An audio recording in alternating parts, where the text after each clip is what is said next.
एक माँ के हाथ में पूरी नस्ल की तरबियत होती है और अल्लाह ने क्या रुतबा दिया है एक माँ को कि उसके कदमों के नीचे कदमों तले जन्नत है। लेकिन ये कौन सी माएँ हैं जो अपने बच्चों को बत्तियां बनाना सिखा रही हैं। पड़ा था। गुड सेनापति। गुड गुड गुड, आपको 10 रुपए इनाम दूंगा मैं आज। ओए मम्मा।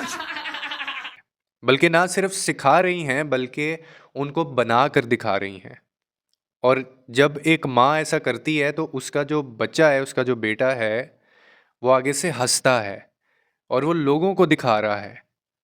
आप इमेजिन कीजिए कि ये एक माँ का रोल है और आगे से वो अपने एक बालिग बच्चे के सामने इस तरह की हरकत कर रही है।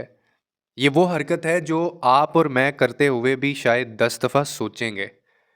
लेकिन ये आजकल हमारे व्लॉगर्स, जो फैमिली व्लॉगर्स हैं, उनके लिए बड़ी एक जनरल सी बात हो गई है। और ये बच्चे जब इनको देखते हैं तो फिर ये अपनी माँओं के साथ भी इस तरह से सलूक करते हैं। फिर वो अपने घरों में ये सारी चीज़ें प्रैक्टिस करते हैं, क्योंकि वो ये लोग तो उनके लिए इंस्पिरेशन है और इनको कोई रोकने वाला होता नहीं है।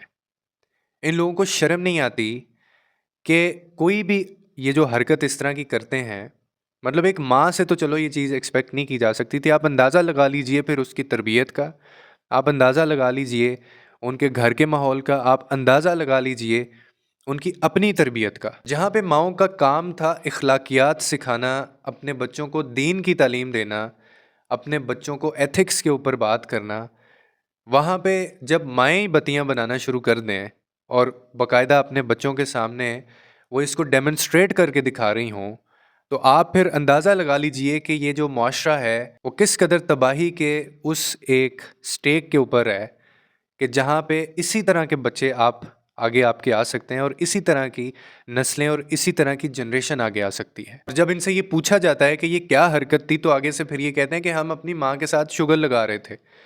माँ जी हमारे साथ शुगर लगा रही थी। और ये कौन सा शुगर है कि जो इंतहाई इखलाकियात से गिरा हुआ एक हरकत ये की जा रही है इसके अंदर, और इसको ये बड़ा नॉर्मल कहते हैं। इसका मतलब है कि ये इनके घरों में अक्सर होता होगा।